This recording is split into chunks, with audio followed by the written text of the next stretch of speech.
हाँ, तो कल हम लोगों ने वैद्युत विभव के अंकित प्रश्न किए, उससे संबंधित एक आपको टेस्ट के लिए कुछ ऑब्जेक्टिव प्रश्न भेजे थे जिन्हें आप लोगों ने हल किए। तो अब अगला चैप्टर प्रारंभ करते हैं। अगला आपके यहाँ टॉपिक है संधारित्र तथा परावैद्युत, कैपेसिटर एंड डाइलेक्ट्रिक। संधारित्र जानने से पहले, कैपेसिटर पढ़ने से पहले कैपेसिटेंस क्या होता है, धारिता क्या होती है। सामान्य रूप से धारिता का मतलब क्या होता है? कैपेसिटी, किसी बर्तन की धारिता, उसमें कितना द्रव भरा जा सकता है। तो उसी तरह से यहाँ पर हम पढ़ेंगे चालक की वैद्युत धारिता। वैद्युत धारिता का मतलब हुआ कि किसी चालक की वैद्युत आवेश संग्रहण करने की क्षमता को उस चालक की धारिता कहते हैं। अब किसी चालक को Q आवेश दिया जाए, उसका विभव V हो, तो इसका मतलब Q समानुपाती V होगा। Q बढ़ेगा तो V भी बढ़ेगा। इसको बराबर में बदले तो एक नियतांक से गुणा करेंगे जिसे C लिखते हैं। यही नियतांक चालक की वैद्युत धारिता कहलाता है। मतलब आंकिक रूप से देखें तो वैद्युत धारिता जो होती है आवेश और विभव में वृद्धि का अनुपात होती है। मात्रक इसका कूलाम प्रति वोल्ट होगा, इसी को फैराड कहते हैं।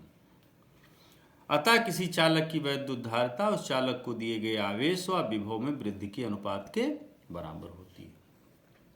अब एक कोई गोलाकार चालक, उसकी धारिता के लिए हम सूत्र निकालते हैं। मान लीजिए एक गोलाकार चालक है, त्रिज्या उसकी A है, आवेश उसका Q है, तो विभव का सूत्र उसकी सतह पर क्या होता है, 1/4πε0 K, जहाँ K मान लीजिए माध्यम का परावैद्युतांक है, Q/A। तो Q/V देखें तो 4πε0 K, Q/V को ही धारिता कहते हैं। तो इसका मतलब गोलाकार चालक की धारिता हो गई 4πε0 KA, जहाँ K माध्यम का परावैद्युतांक है। इसी तरह से किसी चालक को जब हम आवेश देते हैं तो आवेश देने में कार्य करना पड़ता है, क्योंकि जो पहले आवेश होगा वो बाद वाले आवेश को प्रतिकर्षित करेगा। तो इस प्रक्रिया में जो कार्य किया जाता है वही चालक में स्थितिज ऊर्जा के रूप में संग्रहित हो जाता है। तो किसी चालक की ऊर्जा क्या होगी, स्थितिज ऊर्जा, ये हमें निकालना है। मान लीजिए किसी चालक का विभव V है, उस समय हम उसको dq आवेश देते हैं, एक सूक्ष्म आवेश, तो कार्य क्या होगा, Q इंटू V होता है, तो इसका मतलब V इंटू dq हो जाएगा। अब इसी तरह से कुल Q आवेश देने में कितना कार्य करना होगा, समाकलन कर लें। V का मान Q/C रख के समाकलन करें तो कार्य का मान आता है 1/2 Q²/C। यही स्थितिज ऊर्जा हो जाएगी। Q की जगह CV रख दें तो U बराबर 1/2 CV² हो जाएगा। चालक की स्थितिज ऊर्जा का यही सूत्र होगा। इसी प्रकार जैसे हम लोग पिछले चैप्टर्स में देखते थे कि समान धातु के बराबर आकार के दो चालक एक दूसरे के संपर्क में लाते थे तो आवेश आधा आधा वितरित हो जाता था। अब मान लीजिए अलग अलग पदार्थ के चालक हों, आकार अलग अलग हो, तो उसमें आवेशों का पुनर्वितरण कैसे होगा। देखिए मान लीजिए दो चालक हैं A और B, धारिता एक की C1 है, एक की C2 है। एक पर आवेश Q1 है तो विभव उसका V1 है, एक का आवेश Q2 है तो विभव उसका V2 है। इसका विभव हो गया V2। अब यहां पर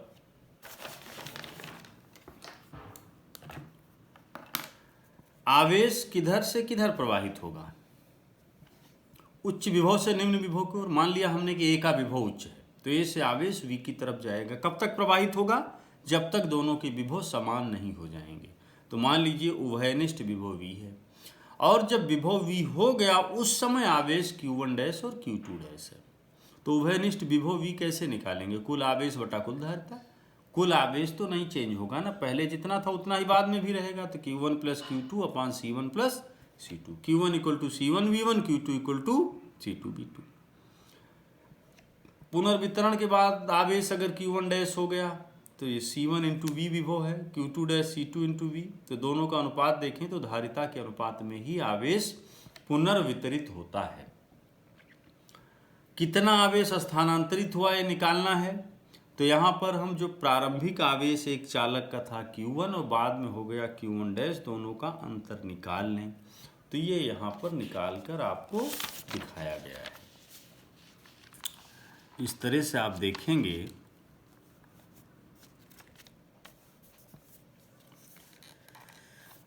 कि जो प्रवाहित आवेश की मात्रा है वो C1 C2 अपान C1 plus C2 V1 minus V2 के बराबर होती है। तो देखिए Q इक्वल टू CV उसी फॉर्म में है।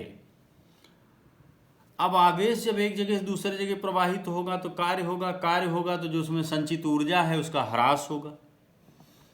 पहले ऊर्जा कितनी थी, half C1 V1 square plus half C2 V2 square.